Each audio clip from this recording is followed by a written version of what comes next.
विश्वास कमजोर होना। हेलो, आप सभी को मेरा प्यार भरा नमस्कार। आज मैं मैथिली शरण गुप्त द्वारा रचित यशोधरा खंड काव्य के कुछ और कविताएं लेकर के प्रस्तुत हूँ। आज की कविता में यशोधरा स्वयं चिंतन और मनन करती है, उन प्रसंगों को याद करती है जब सिद्धार्थ के साथ उसका विवाह हुआ था। उस समय जो प्रतियोगिताएं रखी थी, एक उद्धत घोड़े को वश में करके उस पर सवारी करने की थी और वहाँ अनेक लोग आए थे, परंतु कोई भी उस घोड़े पर चढ़ने में सफल नहीं रहा। और जैसे ही सिद्धार्थ की बारी आई तो वो घोड़ा सिद्धार्थ के सामने सिर झुकाकर विनयशील बन करके खड़ा हो गया और सिद्धार्थ उस परीक्षा में पास हुए। और यशोधरा उस समय के बारे में सोचती है कि उस समय सिद्धार्थ ने अनेक सुंदर युवतियों में से सिर्फ यशोधरा को चुना और यशोधरा के सौभाग्य को वहाँ खड़ी सभी युवतियों ने और सब व्यक्तियों ने सराहना की, सब ने प्रशंसा की। और यशोधरा के मन में भी ये स्वाभिमान जगा कि शायद वो सबसे सुंदर है, इसीलिए सिद्धार्थ ने उसको अपनाया है। परंतु यशोधरा सोचती है कि नहीं, ये मूल कारण नहीं था। आज उसे पता चला है कि सिद्धार्थ ने उसे इसलिए अपनाया था कि जब वो घर छोड़ करके जाएं तो पीछे से त्यागमयी और तपस्विनी की भांति गृहस्थी जीवन जी सके। और वो ऐसे गुण उन्होंने मेरे अंदर देखे और यही कारण था उन्होंने मुझे अपनाया। और ये कारण आज मुझे पता चला है, उस समय इस बात को कोई नहीं जान पाया था। आर्यपुत्र ने यानी सिद्धार्थ ने सिद्धि प्राप्त कर ली, सफलता प्राप्त कर ली है और तपस्वी का जीवन जिया है। वो अपनी परीक्षा में पास हो गए हैं और अपने आप से यशोधरा कहती है कि अब मुझे त्यागमयी तपस्विनी का सा गृहस्थ जीवन जीना है, विषयासक्ति से दूर रह कर के जीवन जीना है।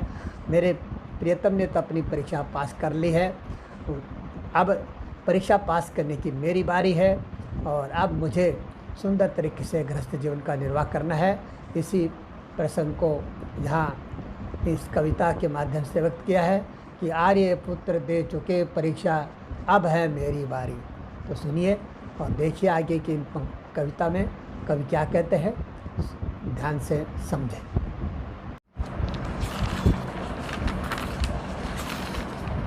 अब कठोर हो वज्रादपि ओ कुसुमादपि सुकुमारी,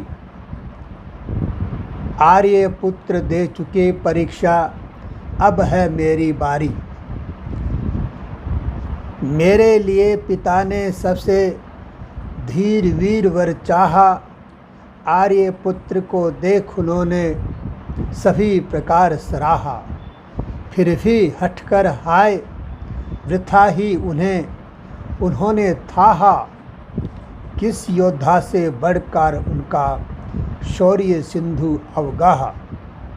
क्यों कर सिद्ध करूं अपने को मैं उन नर की नारी, आर्य पुत्र दे चुके परीक्षा, अब है मेरी बारी। इन पंक्तियों में मैथिली शरण गुप्त जी ने यशोधरा की मनोभावना का चित्रण किया है। यशोधरा खंड काव्य से ये पंक्तियाँ ली गई हैं और पति के निष्क्रमण के बाद गृहस्थ जीवन में रहती हुई भी स्वयं अनासक्त तपस्विनी की तरह जीवन यापन करती है। तब वह प्रियतम के समान ही अपनी जीवनचर्या को कठोर परीक्षा मानती है। और उसी प्रसंग में यशोधरा का ये स्वयं का कथन है। क्या कहती है यशोधरा कि हे फूलों से भी कोमल शरीर वाली सुकुमारी, अब तुम वज्र से भी अधिक कठोर बन जाओ, क्योंकि आर्यपुत्र तो कठोर तपश्चरण में निरत होकर अपनी परीक्षा दे चुके हैं, यानी अपनी तपस्या में सफलता प्राप्त कर चुके हैं और अब गृहस्थ जीवन में रहकर भी अनासक्त तपस्विनी की परीक्षा में तुम्हें सफल होना है। यशोधरा स्वयं से कहती है कि पिता ने मेरे लिए सबसे श्रेष्ठ धीर वीर वर चाहा था और इस निमित्त आर्यपुत्र को मेरे लिए उचित वर मानकर खूब सराहा था। यानी यशोधरा अपने विवाह की बातों को याद करती है जब उनके पिता ने सिद्धार्थ को उनके लिए योग्य वर के रूप में चुना था। और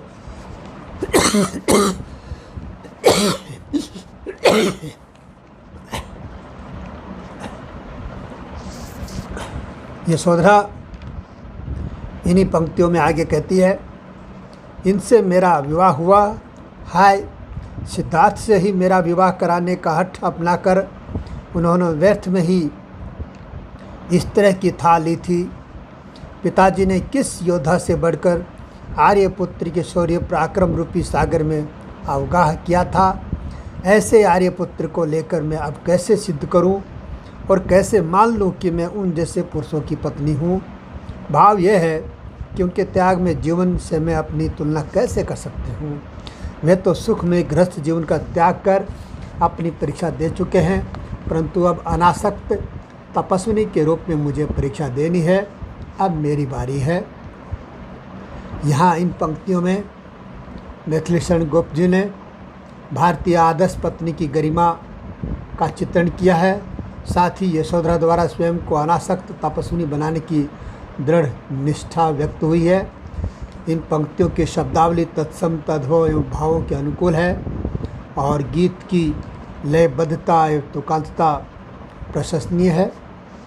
और आगे क्या कहती है स्वयं यशोधरा, देख कराल काल सा जिसको कांप उठे सब भय से, गिरे प्रतिद्वंदी नंदार्जुन नागदत्त जिस है से, वही तुरंग पालित कुरंग सा नत हो गया विनय से, क्यों ने गूंजती रंग भूमि फिर उनके जय जय जय से, निकला वहाँ कौन उन जैसा प्रबल पराक्रमकारी, आर्य पुत्र दे चुके परीक्षा, अब है मेरी बारी।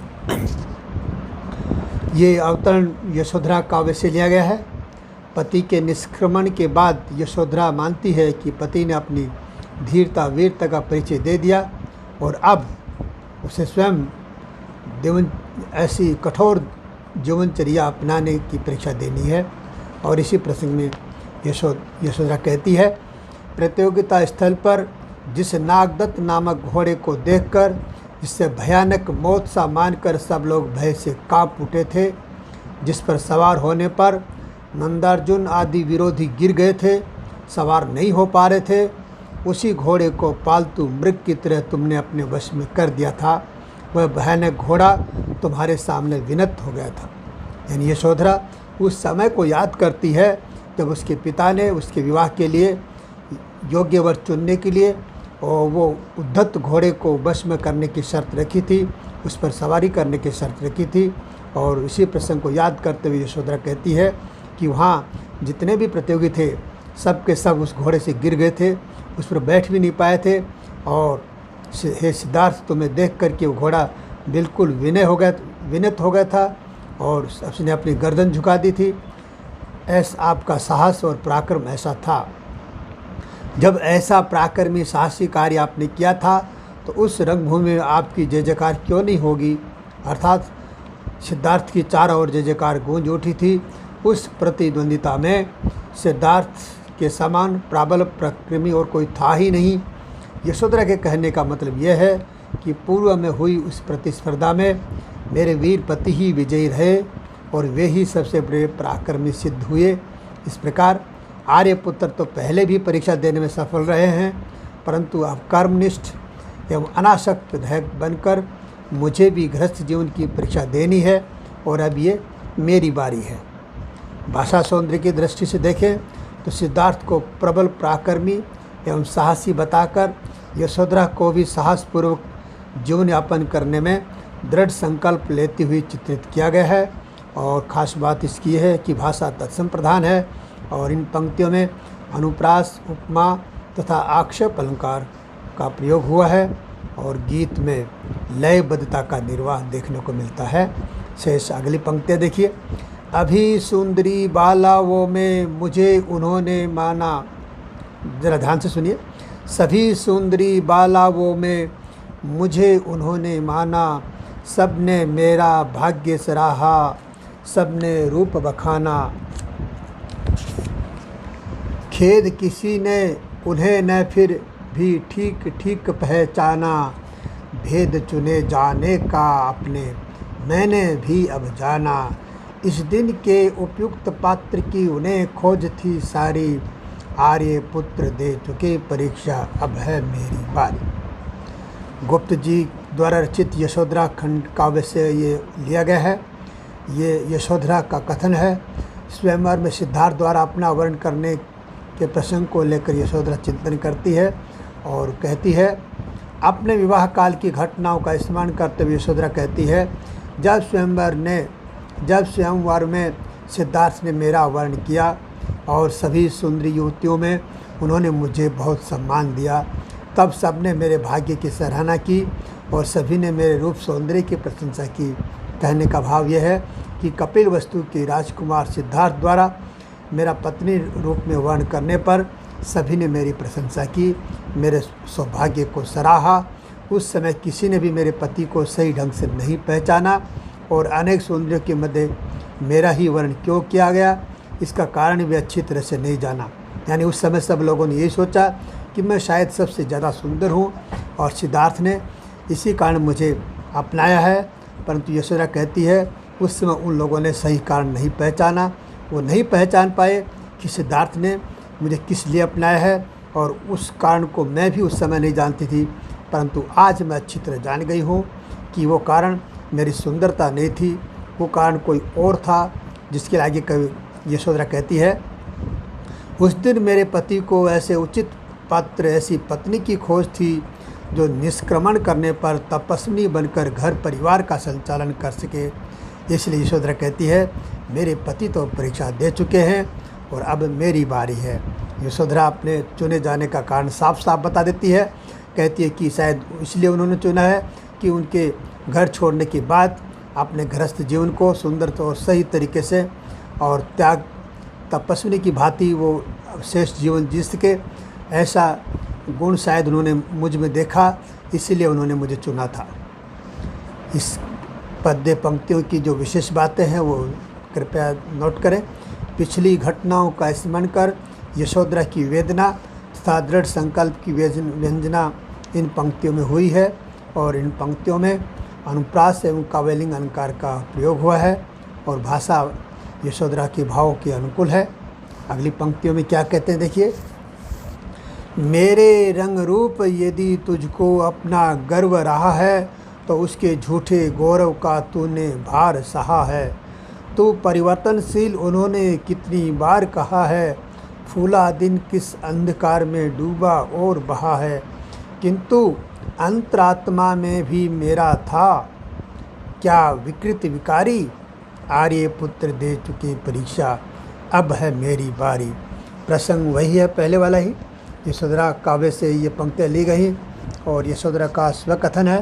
पति सिद्धार्थ के निष्क्रमण के बाद अपने जीवन को लेकर यशोधरा चिंतन करती है और कहती है कि हे मेरे रंग रूप, तुम्हें अपने ऊपर बहुत गर्व रहा है।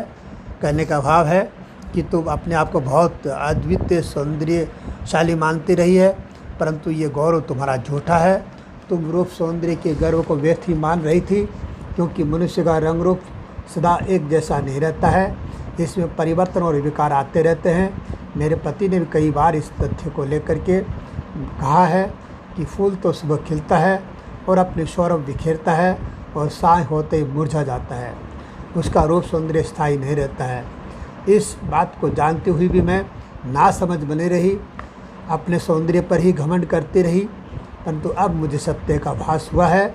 मेरा अंतरतम या हृदय भी कितना विकृत और विकारग्रस्त रहा, जो इस बात से अनजान बना रहा, जबकि मेरे पति मुझे बार बार बताते रहे कि सब कुछ परिवर्तनशील है, संसार में कुछ भी स्थायी नहीं है।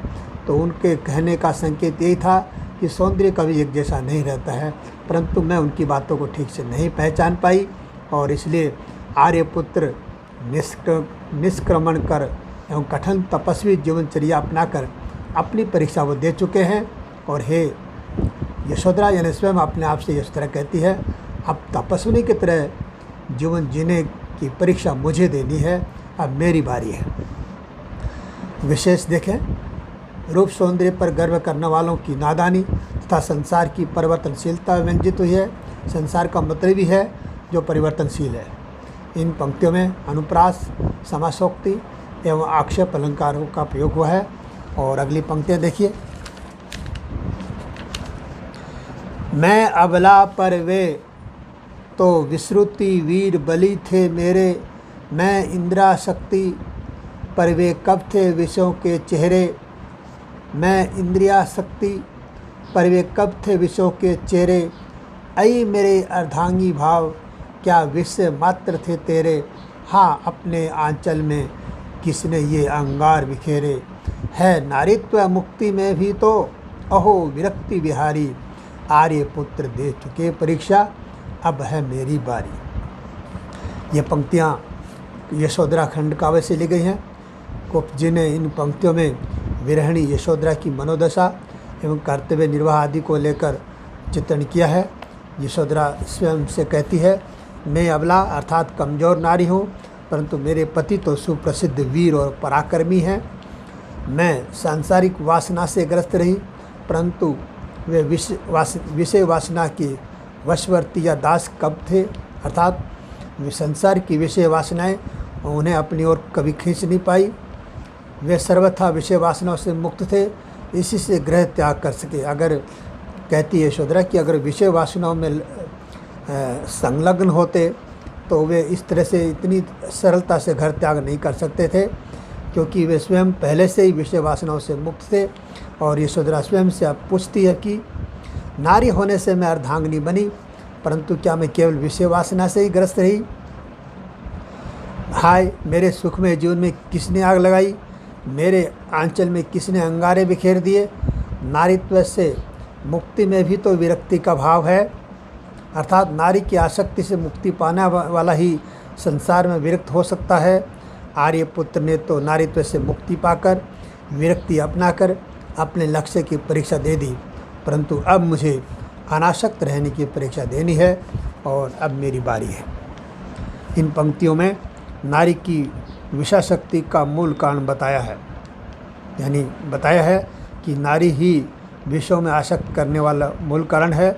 इसलिए सिद्धार्थ ने नारी को त्याग किया। पत्नी के प्रति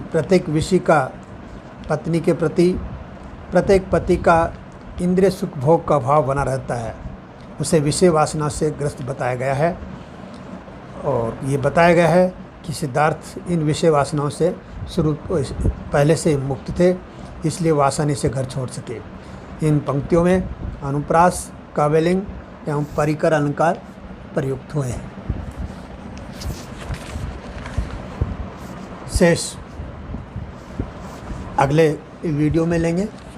आज बस इतना ही, और इन सब के साथ में आप सबको बहुत बहुत धन्यवाद।